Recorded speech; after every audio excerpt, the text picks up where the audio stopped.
பெங்களூருவில் திருமண நிகழ்ச்சியில் திரவ நைட்ரஜன் கலந்த ஸ்மோக் பான் பீடா சாப்பிட்ட சிறுமியின் குடலில் துளை ஏற்பட்ட சம்பவம் அதிர்ச்சியை ஏற்படுத்தியுள்ளது.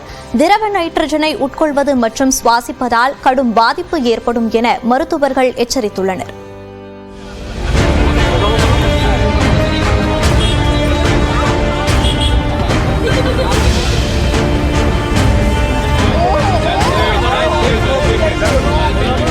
வட இந்தியாவைத் தொடர்ந்து தென்னிந்தியாவிலும் பல்வேறு நிகழ்ச்சிகளில் ஐஸ் பான் முதல் ஃபயர் பான் வரை பல்வேறு வகையான பான்கள் விநியோகிக்கப்படுகின்றன. புகையுடன் கூடிய திரவ நைட்ரஜன் பான் வகை ஆசையை தூண்டுவதால் சிறுவர்கள் விரும்பி சாப்பிடுகின்றனர். ஆனால் பெங்களூருவில் 12 வயது சிறுமிக்கு இந்த திரவ நைட்ரஜன் பான் உயிருக்கு ஆபத்தை ஏற்படுத்தியுள்ளது.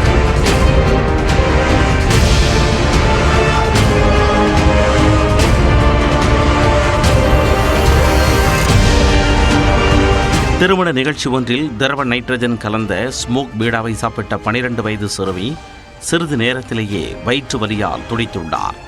பெற்றோர் உடனே மருத்துவமனைக்கு அழைத்துச் சென்ற நிலையில் சிறுமியை பரிசோதனை செய்த மருத்துவர்கள் அவருக்கு குடலில் துளை ஏற்பட்டுள்ளதை கண்டறிந்தனர்.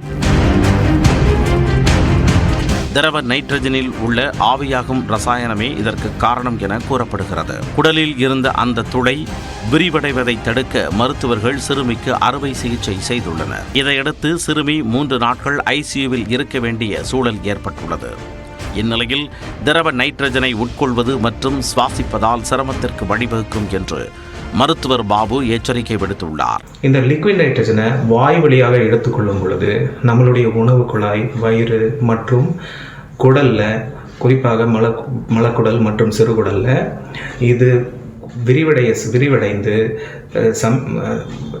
சமயத்தில் அது பர்ஃபரேஷன், அதாவது ஓட்டையை கூட ஏற்படுத்தலாம். இது ஒரு சீரியஸான விஷயம்.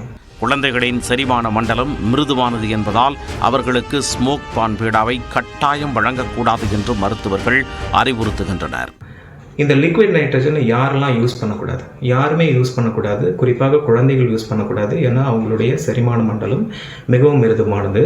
கர்ப்பிணி தாய்மார்கள், சுவாச நோய் உள்ளவங்க, இருதய நோய் உள்ளவங்க கட்டாயமாக இதை யூஸ் பண்ணக்கூடாது. ஏன்னா பாதிப்பு அவங்களுக்கு மிக அதிகம்.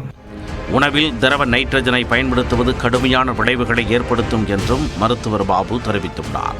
தமிழ்நாட்டில் திரவ நைட்ரஜன் பயன்படுத்தி தயாரிக்கப்படும் உணவுப் பொருட்களை விற்பனை செய்ய தடை விதிக்கப்பட்டுள்ளது குறிப்பிடத்தக்கது.